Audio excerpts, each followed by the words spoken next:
Përshëndetje të nderuar miq, në përfundim të procesit të votimit fillon pjesa më e vështirë. Numërimi, kontestimet, edhe ditët nuk dihet se kur do të përfundojë pavarësisht se kryetari i KQZ-s Ilir Cetibashi tha që e mërkura pas dite, pra brenda 48 orëve do dalin rezultati për zgjedhjet. Megjithatë, deri në kutinë e fundit kemi edhe shumë ditë përpara sipas gjitha gjasave. Për diskutuar atë që ndodhi sot, atë që pritet që të ndodhë, do të flasim, pra kemi të ftuar avokatin e njohur Gylsen Zhdima, drejtuesi i fraksionit Reforma Reale. Avokat, përshëndetje dhe faleminderit. Përshëndetje, faleminderit për ftesën. Faleminderit ju. Një ditë e ngarkuar, kishin disa incidente, por në gjykimin tuaj cënojnë procesin tërësi? Nuk besoj se procesi cënohet me këto incidente, po thjesht ky është treguesi i qartë që ne si shoqëri akoma nuk kemi kuptuar fjalin meritokraci, fjalin konkurrencë dhe procesi demokratik që janë zgjedhje të lira dhe të barabarta. Thjesht bëjmë një konflikt për të dukur të mirë te kryetari i partisë dhe te forcat që përfaqësojmë, por nuk japim atë që duhet, rëndësisë së duhur dhe respektin ndaj procesit demokratik që është për interes për çdo qytetar i cili është me parti apo është pa parti, po ai merr pjesë në procesin e votimeve. Kush ishte incidenti më i rëndë në gjykimin tuaj sot? Jo sot, ishte djeshëm që babai shtiu me armë, ndërkohë ishte punonjës policie për interesin e djalit që kishte kandidat për Partinë Socialiste. Po atë që ndodhi me Flamur Nokën në Vor, por edhe me Belin Toriçin në Tiranë? Ai ishte një tregues i qartë se si Partia Socialiste përdor njerëzit dhe përdor edhe disa individ të cilët punojnë në administratën publike dhe paguhen nga taksat tona, dhe tregues i qartë që si bëhet presioni në qendrën e votimit për qytetarët të cilët duan të marrin pjesë dhe njerëzit dalin jashtë dhe presin qytetarët duke i bërë sikur po qëndrojnë për punët e tyre, po ata qëndrojnë për interesin e partisë për të bërë presion ndaj votuesve. Gjithashtu duhet përmend faktin që Vision Plus për rastin e Vorës bërë diçka të bukur, që ishte ftesa që i bërën atit personi që bëri konflikt me Taulant Ballën dhe i thanë hajde të votosh tani ti, ai tha nuk ka pse të votoj në prezencën tuaj, do votoj vetëm. Pra ishte një mashtrim, ai kishte votuar më përpara, po thjesht ai u kap mat nga mediat duke cituar që do të shkoj të votoj atëherë kur do të doj ai. Ky është treguesi i qartë që Partia Socialiste përdor pushtetin e vet në përdorim të shtetit për të marrë në mënyrë të padrejtë vota nga qytetarët dhe duke ushtruar presion. Këto ishin më të mira se zgjedhjet e 2021-shit? Asnjëherë në Shqipëri nuk ka pasur zgjedhje më të mira apo zgjedhje me standarde. Gjithmonë Shqipëria ka pasur zgjedhje të cilët janë kontestuar nga palët dhe përveç kësaj ka pas zgjedhje të cilët kur i kanë pranuar vetë Partia Socialiste dhe Partia Demokratike, nuk ka sepse të kontestohen nga qytetarët të thjeshtë, sepse ne vetëm japim votën tonë dhe nuk është se kemi një zë tjetër përveç asaj që është vota. Deri tani nuk kemi parë kontestim të hapur nga zoti Berisha. Deklaroi që vullneti i sovranit është kuti. Në kuti është sepse vonon procesi i numërimit, por zoti Berisha dhe çdo kryetar partie nuk ka dalë ende të japë një deklaratë publike në kuptimin e pranimit apo jo të humbjes. Zoti Berisha thjesht bëri një falënderim dhe bëri edhe një koment për sa i përket procesit dhe u pyet nga gazetarët.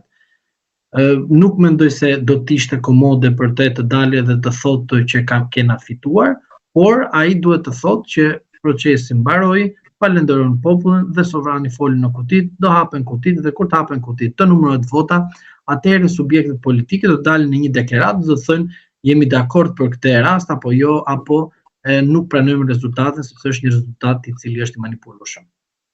Po fakti që KQZ shtiu për letë shpalljen e rezultatit për në bordën i sindjet, ka ndonjë... Jo, të jemi vërtet edhe në 2021 njësoj bëri, dhe në 2017 mos gaboj njësoj bëri, dhe në 2023 njësoj bëri, të nesme në shpallë rezultati. Në mos gaboj atyre? Jo, mos gaboj të nesme në është për shpallje rezultati. Unë nuk e kuptoj pse Partia Socialiste doli në një deklaratë dhe bëri një deklaratë kundër KQZ-s. Nuk e kuptoj çfarë intrige dhe çfarë loje luhet në këtë rast. Pra nuk mund të marrë të mirëqen unë sepse edhe në 2021 ishte PS-ja që kishte reagime të forta ndaj KQZ-s për sa i përket pajisjeve të identifikimit, qofse kujtohet në Tiranë. Po gjithmonë ai që manipulon, ai bën sikur është viktim. Po në rastin konkret na dolim përgjimet pas shumë kohësh, edhe 2017-ën edhe 2021-shin, edhe aferat të ndryshme korruptive dalin pasi kanë bërë viktima dhe pastaj dyshojnë që janë autor të veprave penale. Urdhro? Do të kemi Dardha e ka bishin brapa edhe për këtë rast mendoni? Unë mendoj gjithmonë në proceset zgjedhore në Shqipëri edhe pas 2013-s është treguesi i qartë që është vërtetuar që Partia Socialiste ka marrë me ndikim pushtetin, pra duke bërë presion dhe duke bërë korrupsion. Kjo nuk është gjë që e them unë edhe e shpif, kjo është e provuar me fakte. E keni me zë dhe me figurë që si një ministër i thoshte një funksionarit policisë me nalt o burr se e kemi rregulluar dhe si kryetari i pushtetit merrte në telefon policin edhe i jepte udhëzime se si do të bënte me kutitë e votimit. Këto janë fakte të provuar publikisht dhe nuk ka të bëjë me shpifje. Tani pse nuk u proceduar penalisht dhe pse kemi të bëjmë një pasivitet të organit procedurial që është prokuroria, unë e kam thënë tek ju, do në t'ju them plepa 2. Është fakt konkret. Po, pikërisht tek ata do dalësh, sepse s'kemi parë asnjë arrestim, u ngrit gjithë ajo task force, gjithë ata prokurorë që u shpërndan, agent BKH-s. Pra, atë i bi që procesi ka qenë gjithë i pastër, derisa s'kemi asnjë. Ju dëgjova me shumë kuriozitet, thash mos do thoni diçka tjetër më të mirë dhe prandaj Unë mendimin tuaj e di avokat, ju jeni koherent. Ju e keni e dini vitesh që të paktën ne flasim bashkë, që unë ju i thonë dhe kemi fituar, po e përsëris për publikun, për ata që na ngjojnë për herë të parë. Po 3 ditë zgjat lajmi, pastaj harrohet dhe tani do kujtoj qytetarit çfarë kam thënë për Spakun. Spaku ka legjitimuar çdo zgjedhje në Republikën e Shqipërisë, përfshi edhe 2023-shin, përfshi edhe në 2024 në zgjedhjet në Imar, ka bërë thjesht regjistrime statistikore për të shërbyer në raportin në parlament për të dhënë llogaridhënie përpara kuvendit. Por për të dhënë atë që duhet, mesazhin e qartë për luftën kundër korrupsionit zgjedhor, Spaku nuk e ka bërë kurrë këtë gjë, sepse Spaku nuk është një institucion i cili është për atë që është krijuar, por është një institucion për të mbrojtur partinë në pushtet dhe ajo që është e provuar fakt konkret është që Zoti Rama është i gëzuar që Spaku ka bërë këto veprime, pra duke mos vepruar, pra veprime duke mos vepruar, do të thotë, pse veprime duke mos vepruar, doja si më poshtë, rasti i arrestimit të Zotit Veliaj ishte treguesi i qartë që pastroi rrugën të Zotit Rama, që Zoti Rama sot mos të ketë një konkurrent të brendshëm brenda Partisë Socialiste. Një kjo. Tani tek mosveprimi dhe veprimi, dua t'i them qytetarëve shqiptar, tek veprimi që bëri Spaku në këtë kohë ishte çfarë? Deklarat që ku shkon BKH-ja dhe Spaku, pra prokurorët, ishte thjesht sinjalizim, çuna të riquni, sepse erdhën. Pasi ikën Spaku, çunat vazhdojnë punën e tyre, aksionin e tyre në interes të partisë në pushtet. Është e qartë kjo, është tregues shumë i qartë. Prandaj ju mos u bazoni tek ato deklaratat e Zotit Dumani që për rastin e Zotit Berisha për kontratën 6 milion euro bëri direkt iniciimin e verifikimit të atyre parave, pa ndodhur skandali dhe pa ndodhur vepra penale dhe pa ndodhur shkelje administrative, ndërsa në rastin e votimeve dhe të zgjedhjeve në Republikën e Shqipërisë, Spaku nuk bëra asgjë tjetër përveç se është partia para, ne nga mbrapa mbështesim për të bërë nesër deputet, ministra apo president, por një sekret. Kur asnjëri nga Spaku nuk mund të bëhet kryetari i Partisë Socialiste, se në fund fare përfundojnë si rasti i Maqedonisë së Veriut. Avokat, një koment për rastin e Dumanit që votoi në praninë e kamerave, kishte një lloj protagonizmi. Unë nuk jam pjesë e zgjedhjeve, po jam pjesë e procesit ndoshta. Jo, ai nuk është as pjesë e procesit, sepse është proces penal dhe ai nuk është proces politik. Zoti Dumani ka ngatruar më shumë se përgjigje për pyetjen time, ju lutem me analizoni pse ai, domethënë gjithë ajo me kamera, ajo përcjellje. Tani aty me sa kuptoj unë ishin kamerat të cilët dinin ku do votoj zoti Dumani. Ajo që është e çuditshme është që dinin edhe orën kur do vi zoti Dumani. Prandaj unë e them që të jem realist me ju, zoti Dumani ka të drejtën e tij si qytetar i këtij vendi të ushtrojë detyrën e tij të votimit, por në asnjë moment zoti Dumani nuk mund të marrë rolin e politikës dhe të bëhet politikan në krye të detyrës. Zoti Dumani në rast se do të bëhet politikan, derën e ka të hapur tek Partia Socialiste, se zoti Rama e ka promovuar, e ka mbështetur për arritjet e tij spektakolare duke arrestuar jo vetëm kundërshtarët e zotit Rama politikisht, pra kundërshtarët e tij nga opozita, por edhe kundërshtarët e brendshëm brenda llojit të Partisë Socialiste. Pra do të thotë zoti Dumani ka një vend brenda në Partinë Socialiste, po jo si një kandidat për kryetar partie, por si një deputet, një ministër i cili do të gjithmonë në varësi të zotit Rama. Zoti Dumani në rast se pretendon të marrë karriken e zotit Rama, jam i bindur që zoti Rama do të gjejë aleat politik që të bëjë zotin Dumani shembull si rasti i Maqedonisë së Veriut. Për ta mbyllur kush duhet të ishte arrestuar sot sipas mendimit tuaj që Spaku ju thoni që nuk ka vepruar? Së pari unë nuk pres nga Spaku. Nuk e di. Unë asnjëherë s'kam pritur nga Spaku asgjë.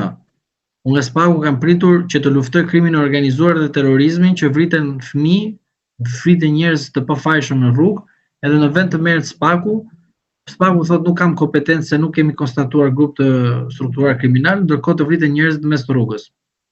Po se bëri Spaku këtë, kush do ta bëjë? Avokatët shumë e çuditshme. Prandaj nuk pres Spakun të bëjë diçka sepse Spaku bën çdo gjë për Partinë Socialiste. Avokatët, dy çështje, kemi rezultatin dhe ndërkombëtarët. Së pari tek rezultati kanë dalë të parat në pustet si gjithmonë. Në këtë rast si gjithmonë që dalin të parat, dhe në këtë rast PS-ja është para dhe në vor tek votimi elektronik që kanë dalë disa nga kutit pra në media. PS-ja është përpara. PS-ja është përpara, do dalë rezultati përfundimtar, po mua nuk më thot diçka rezultati. Jo, thjesht një gjë e vogël, domethënë si nisje.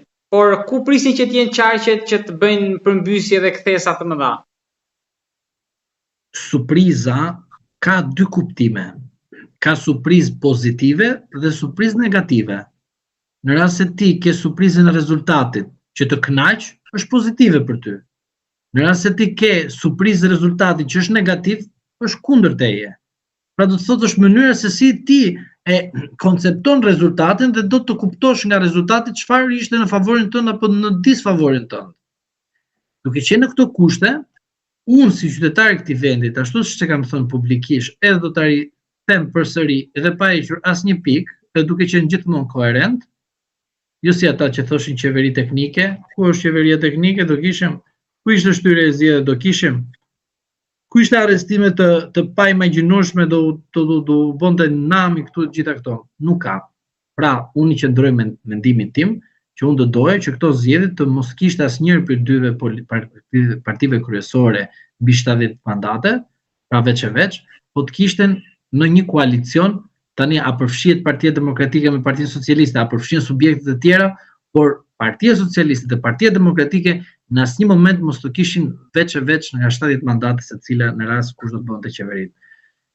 Ky nuk është një mendim personal për përfitime personale, sepse kjo është për përfitimet e qytetarëve, sepse personi që përballet me padrejtësinë e hipotekës është edhe i majtë edhe i djathtë, me parti pa parti.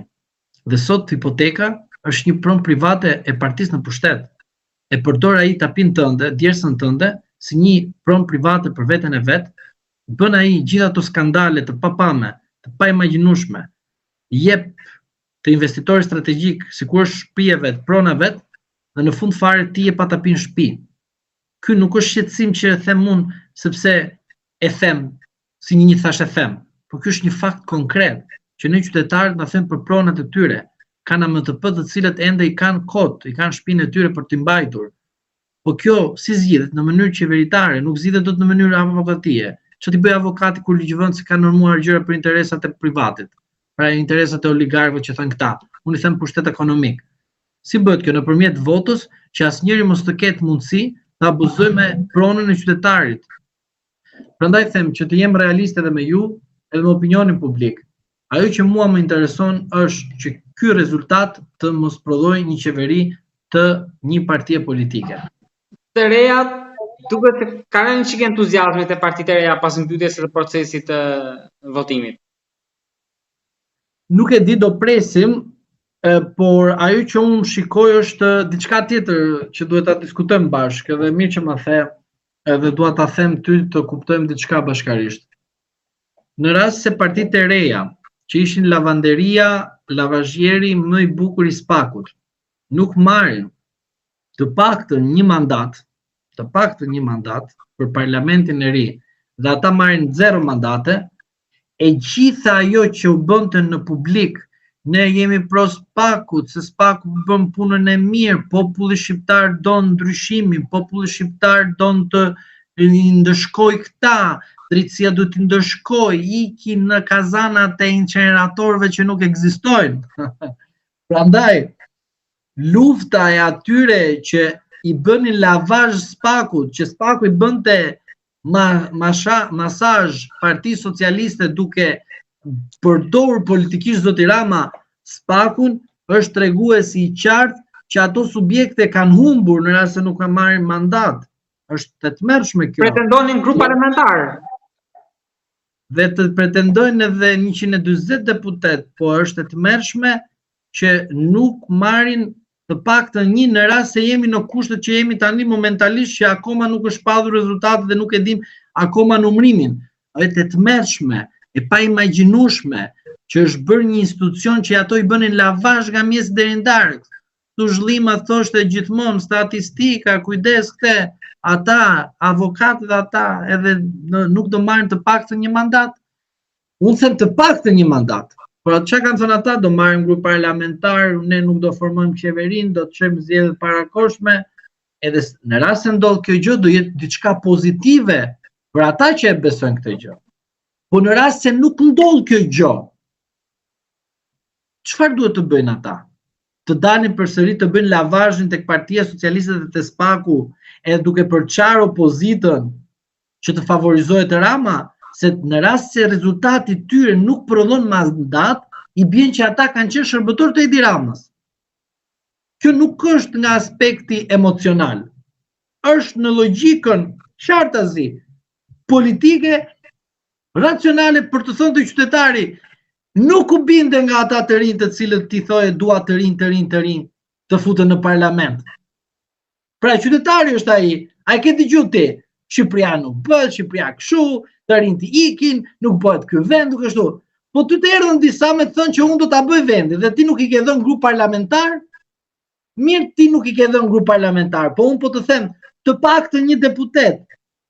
Po ja dhe të paktën një deputet, diçka po bëhet. Po nuk ja dhe të paktën një deputet, atëherë dhe ti si popull do thot pas ke një faj. Cili është faji? Që ti tjera thua në publik dhe tjera bë të kutia votimit, se je në presion të partisë që të manë me punë, kundërkohë puna është shtetit dhe normalisht paguash nga taksat e gjithëve, edhe atit që e bëre pa grup parlamentar, që pretendon për grup parlamentar, edhe për atë të cilët thot që unë do të marr 71 mandate. Pra, e thënë troç, tjera them publikisht, tjera themi në kutinë e votimit. Për ta mbyllur avokat, këto zgjedhje do njohë SBA-ja me BE-n? Dy këto institucione kanë një politikë të ndryshme. Bashkimi Evropian përbëhet nga shtete anëtare që kanë sovranitet të brendshëm. Është në varësi të çdo shteti të njohë apo jo rezultatin, apo të njohë apo jo kryeministrin e ardhshëm të Shqipërisë. Për këtë nuk merrem dot, sepse Bashkimi Evropian është diçka shumë ndryshe, nuk ka lidhje me Amerikën. Ndërsa tek linja Trump, unë kam thënë, sherifi është në Tiranë, e keni këtu, nuk e keni mediatikisht, harrojeni, nuk është dukur kurrë, e pa imagjinueshme kjo gjë për asnjërin, po është vërtet. Këtë e ka thënë zëvendës presidenti i Amerikës, ashtu e ka thënë edhe Trumpi që këtu e kemi linjën tonë dhe nuk kemi më departamentin e shtetit që çpall në grada çdo kundërshtar politik të partisë në pushtet që është e financuar nga Fondacioni Soros. Është thënë shumë qartë Pra nuk ka pse ne të rrim edhe të mendojmë tani në këto momente kush do të njohë rezultatin apo do të njohë kryeministrin e ardhshëm. Dihet që Shtetet e Bashkuara të Amerikës me Sorosian në kushtet që jemi dhe linja Trump nuk njeh asnjërin. Po. Nuk i njeh zgjedhjet Trumpi? Nuk e njeh asnjë person që është i Sorosit. Nuk e thash që nuk njeh zgjedhjet. Pra nëse Partia Socialiste sipas KQZ-s fiton zgjedhjet, shumicën, Trumpi nuk e njeh. Për ta bërë më thjesht, divulgative. Kjo është. Trumpi nuk njeh kryeministrin i ardhur nga Fondacioni Soros. Pra Trump nuk e njeh Ramën kryeministër. Po unë s'të thash Rama kryeministër. Unë të thash Trumpi nuk do të njohë kryeministër Sorosian. Po nuk të thash nuk do të njohë zgjedhjet. Ka diferencë njohja me zgjedhjet dhe njohja me kryeministrin. Okej, e bëjmë ndryshe pyetjen. A është Rama Sorosian? Po. Atëherë Trumpi nuk e njeh Ramën kryeministër, nëse Partia Socialiste fiton zgjedhjet. Edhe një herë. Kryeministri mos të jetë Sorosian. Po jo Partia Socialiste. Po, jemi tek emri, tek lideri. Po nuk na intereson emri i liderit.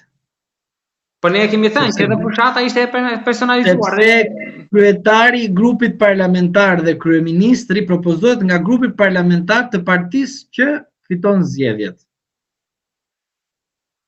Po flasim që për një parti socialiste që ka ndryshuar nga ajo kohë që ju më flisni me këto parime. Edhe një herë të them, nuk ka të bëjë me parime, ka të bëjë me incidente dhe me fraksione. Jo brenda Partisë Socialiste. Jashtë Shqipërisë në Amerikë. Më lejo të konkur dhe një herë. Pra, Trumpi, Rama kryeministër nuk e njeh. Ai nuk do njohë Sorosin kryeministër. Pse çuditesh? Jo, unë pa e lidh gjithçka me kryeministin, ai është lideri, ai vendos për gjithçka. A tani ai një asë një atë. Kjo është ai vendos për brenda vendit. Jashtë vendit nuk ka më zoti Rama atë vlerë që kishte me Bidenin. Javës tjetër liderët e BE-s janë në Tiranë. De facto është njohje. Le të vinë liderët e BE-s sepse di çfarë ndodhi liderëve të BE-s.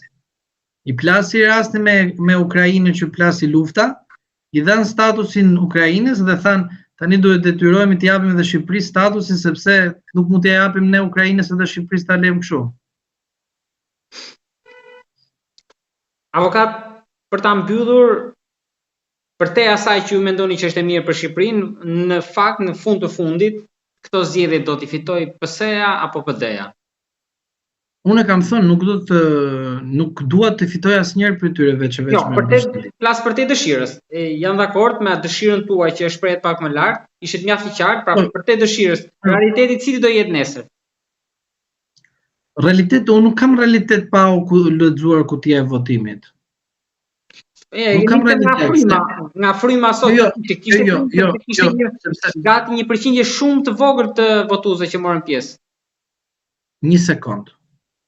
Unë tek ty nuk kam thënë asnjëherë çfarë parashikoj në të ardhmen në kuptimin e mandateve të tyre, sepse unë të kam thënë gjithmonë që nuk paragjykoj sovranën. Ta kam thënë. Po, saktë. Ta herë kemi dalë në publik, ta kam thënë, nuk e paragjykoj sovranën.